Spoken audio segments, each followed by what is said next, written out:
ओम शांति। ओम शांति। ओम शांति।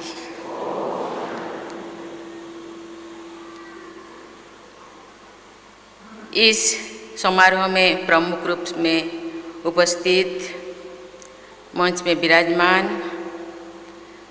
राज्य सरकार के मंत्री श्री बी.डी. कल्लाद जी, ब्रह्मा कुमारी संस्था के अतिरिक्त महासचिव राज्यगी ब्रजमोहन भाई जी, ब्रह्मा कुमारी संस्था की संयुक्त मुख्य प्रशासिका राज्यगिनी मुनि बहन जी,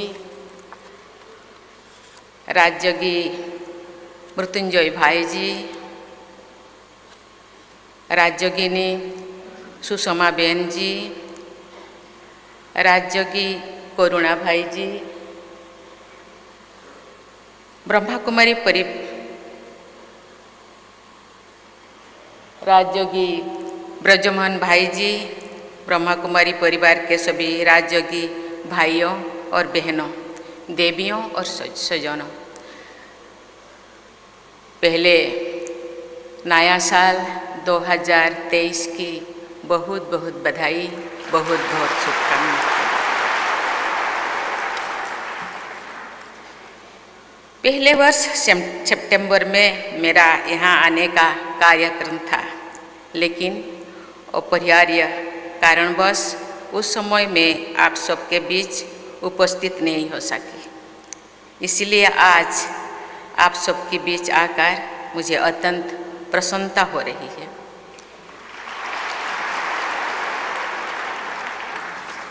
बहुत दिन के बाद इस इंद्र सभा में कुछ समय बिताने का मुझे बाबा ने बुलाए हैं, इसीलिए बाबा को बहुत बहुत धन्यवाद। कहा जाता है समय से पहले भाग्य से ज़्यादा कुछ नहीं होने वाला है, इसीलिए शायद आज मेरे लिए ये समय है आपके साथ कुछ क्षण बिताने के लिए।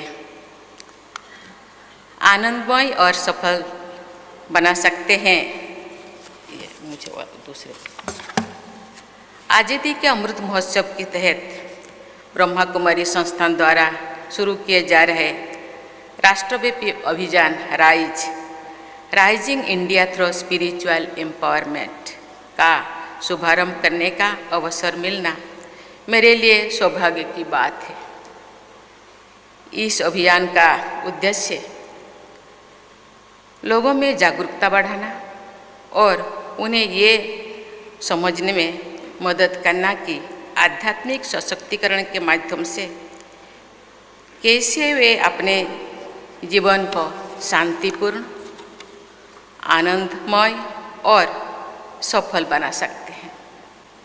मुझे विश्वास है कि ये अभियान आध्यात्मिक सशक्तिकरण द्वारा उभरते भारत को स्वर्णिम भारत बनाने में अपना योगदान देगा। मैं इस अभियान की सफलता की मंगल कामना करती हूँ। पिछले वर्ष नवंबर में सिक्किम के निमची में Brahma Kumari world renewal spiritual centre का शिलान्यास करने का अवसर मुझे मिला था। आज मैं यहीं से हैदराबाद में स्थित मानवता की सेवा के लिए समर्पित Brahma Kumari silence retreat centre का उद्घाटन कर रही हूँ। मुझे विश्वास है कि ये साइलेंस रिट्रीट सेंटर आध्यात्म के माध्यम से हैदराबाद और आसपास के क्षेत्र के निवासियों के सामाजिक उत्थान में सहायक होगी। इंदौर में प्रजापिता ब्रह्मा कुमारी ईश्वरीय विश्वविद्यालय के ऑडिटोरियम, स्पिरिचुअल आर्ट गैलरी और साधना कुटीर का शिलान्यास करके मुझे प्रसन्नता हुई है। मुझे विश्वास है कि इन सुविधाओं का निर्माण कार्य पूर्ण हो जाने पर इन केंद्रों पर आने वाले लोगों को सहूलियत होगी। देवियों और स्वजनों, भाइयों और बहनों, इस धरती पर प्रत्येक मनुष्य मानसिक शांति चाहते हैं और उसके लिए प्रयास भी करता है। हम चाहे किसी भी देश, धर्म, जाति या संप्रदाय के हो, भोजन और पानी की तरह शांति भी हमारी मूल आवश्यकता है। ये प्रसन्नता की बात है कि ब्रह्मा कुमारी संस्थान शांति और आनंद के लिए मार्ग प्रशस्त कर रहे हैं। ब्रह्मा कुमारी संस्थान से मेरा गहरा संबंध रहा है और बना रहेगा। मैंने इस संस्थान में राज्य की पद्धति सीखी। बाहरी भौतिक सुविधाओं और घटनाओं के स्थान पर आंतरिक आध्यात्मिक शक्ति को महत्व देने वाली इस पद्धति ने मेरे जीवन में उस समय प्रकाश और उत्साह का संचार किया जो मुझे अंधकार और निराशा का अनुभव हो रहा था।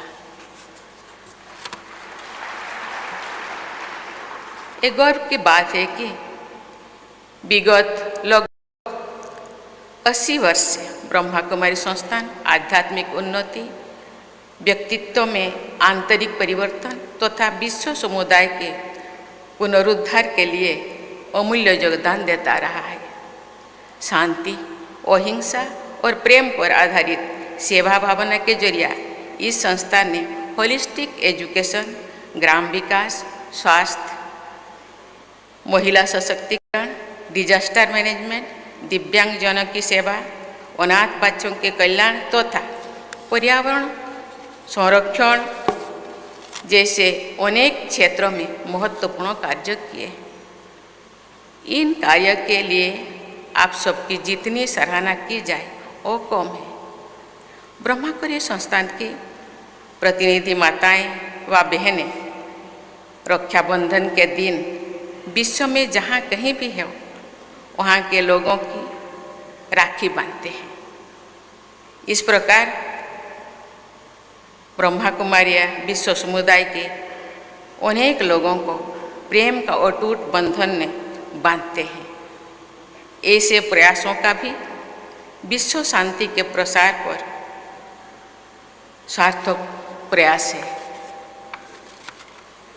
मुझे बताया गया है कि आज ये संस्थान 137 देशों में लगभग 5000 ध्यान केंद्र का संचालन करने के साथ साथ अन्य क्षेत्रों में भी मानवता की सेवा कर रहे हैं। इस संस्थान के संचालन में महिलाओं की अग्रणी भूमिका होती है और स्पिरिचुअल ब्रदर्स इस कार्य में सहायक करते हैं। ये संस्थान महिलाओं द्वारा चलाया जाने वाला विश्व का सबसे बड़ा आध्यात्मिक संस्थान है।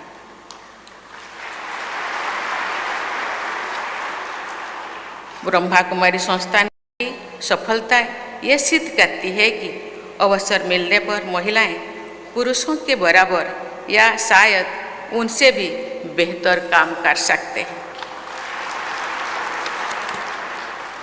परम पूज्य पिता श्री ब्रह्मा बाबा ने जिस सोच के साथ महिलाओं को अग्रणी भूमिका दी, उसी सोच की ओर अधिक आवश्यकता आज के विश्व समुदाय को है।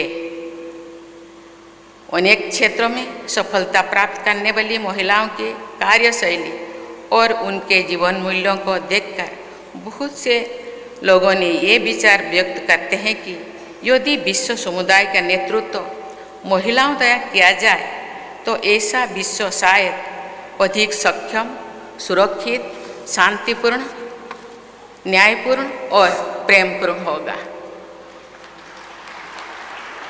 मुझे इस बात की प्रसन्नता है कि ब्रह्मा कुमारी संस्थान ने महिलाओं के सशक्तिकरण तथा उनकी उन्नति में सक्रिय भूमिका ली है। ब्रह्मा बाबा का मानना है कि महिलाओं के आध्यात्मिक, सामाजिक और बौद्धिक सशक्तिकरण में ही विश्व का समग्र विकास निहित है। भाइयों और बहनों, मेरा मानना है कि आध्यात्म ही वो प्रकाश पुंज है जो पूरी मानवता को सही राह दिखा सकते हैं। अमृत काल में सन 2047 के स्वर्णिम भारत की ओर आगे बढ़ते हुए हमारे देश को विश्व शांति के लिए विज्ञान और अध्यात्म दोनों का उपयोग करना होगा। हमारा लक्ष्य है कि भारत एक नॉलेज सुपर पावर बने। हमारी आकांक्षा है कि इस नॉलेज का उपयोग सस्टेनेबल डेवलप के लिए हो, सामाजिक सौहार्द के लिए हो, महिलाओं तथा वंचित वर्गों के उत्थान के लिए हो, युवाओं की ऊर्जा के समुचित उपयोग के लिए हो तथा विश्व में स्थायी शांति की स्थापना के लिए हो। भारत इस वर्ष G20 की अध्यक्षता कर रहा है, जिसका थीम है वसुधैव कुटुंबकम, यानी one earth, one family, one future. हमारे देश ने कोरोना की वैश्विक महामारी का सामना करने में भी अनेक देशों की मदद की। इस प्रकार की सेवा और सहायता द्वारा भारत ने विश्व बंधुत्व का प्रभावी उदाहरण प्रस्तुत किया है।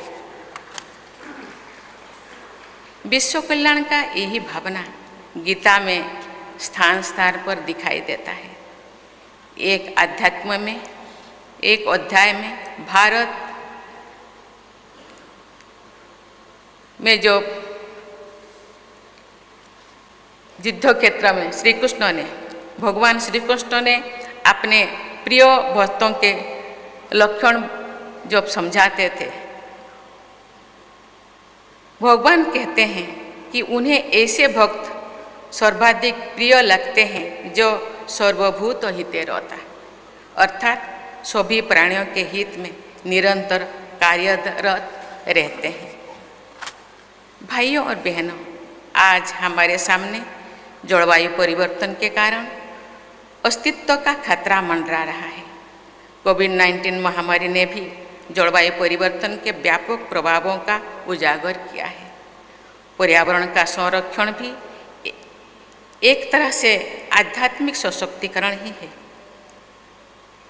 क्योंकि स्वच्छ और स्वस्थ वातावरण हमें शांति प्रदान करते हैं। पर्यावरण और अध्यात्मों का ये परस्पर संबंध हमारे लिए नई बात नहीं है। हम सदियों से पेड़ों, पहाड़ों और नदियों की पूजा करते आ रहे हैं। भगवान बुद्ध ने शांति की खोज एक वृक्ष के नीचे ही की थी। अनेक ऋषि मुनि पहाड़ों पर, गुफाओं और कंदराओं में ज्ञान के लिए तप करते रहते थे।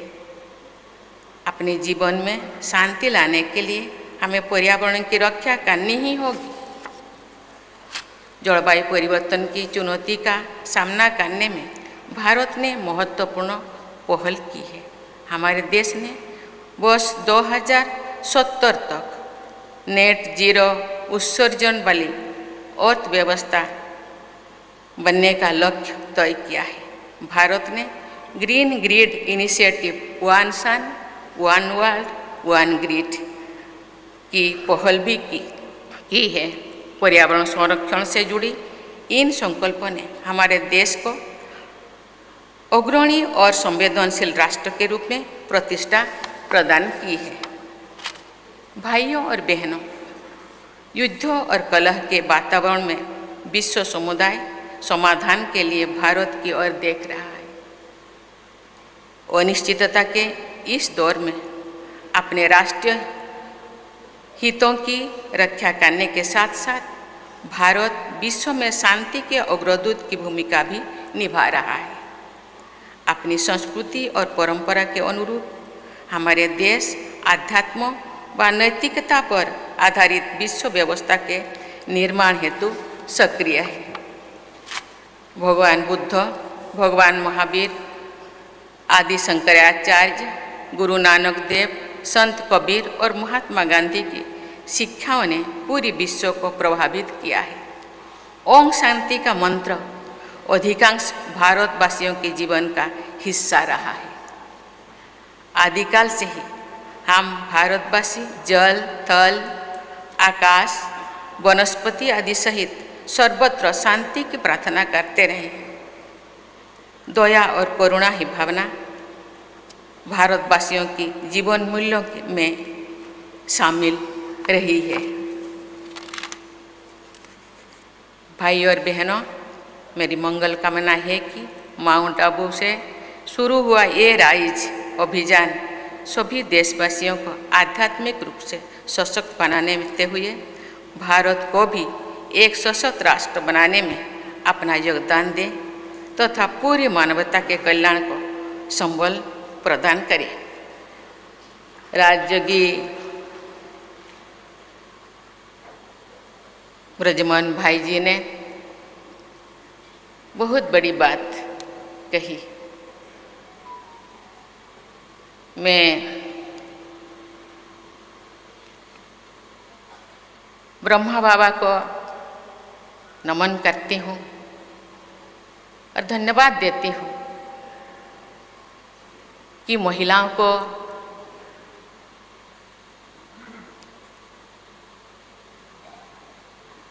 पूरा विश्व में शांति और शक्ति प्रदान करने के लिए कलश, उनके सर पर कलश दिए हैं। आज इस संस्थान द्वारा पूरे विश्व में माउंट आबू से जा कर के बहनें लोगों को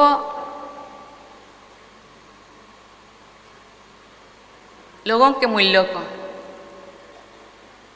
लोगों के अंदर रहने वाला शक्ति को पहचानने के ज्ञान देने के लिए पूरा विश्व में इस तरह के सेंटर बनाकर उन लोगों को जागरूक करने के लिए बहनों को सशक्त बनाए।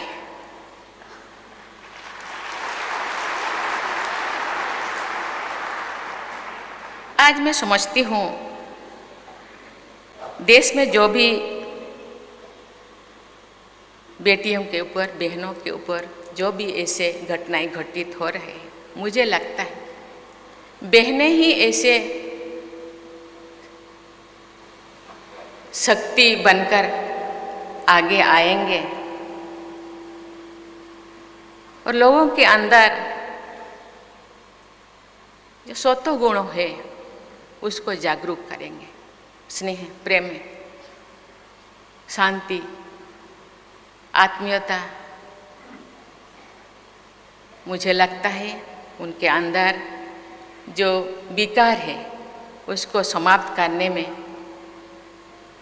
बहनों का जो प्रयास, उनका जो शुभ भावना, आज ये बहनें मुझे लगता है 10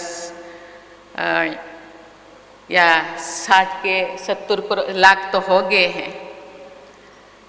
ऐसे ऐसे सेंटर आज गांव-गांव में हो रहा है। मुझे लगता है उनका सकाश, उनका शुभ भावना लोगों के मन में जो विकार है वो समाप्त करेगा और एक ना एक दिन सरकार अपने तरफ से, गवर्नमेंट अपने तरफ से प्रयास कर रहे हैं, लेकिन एक आध्यात्मिक संस्था के रूप में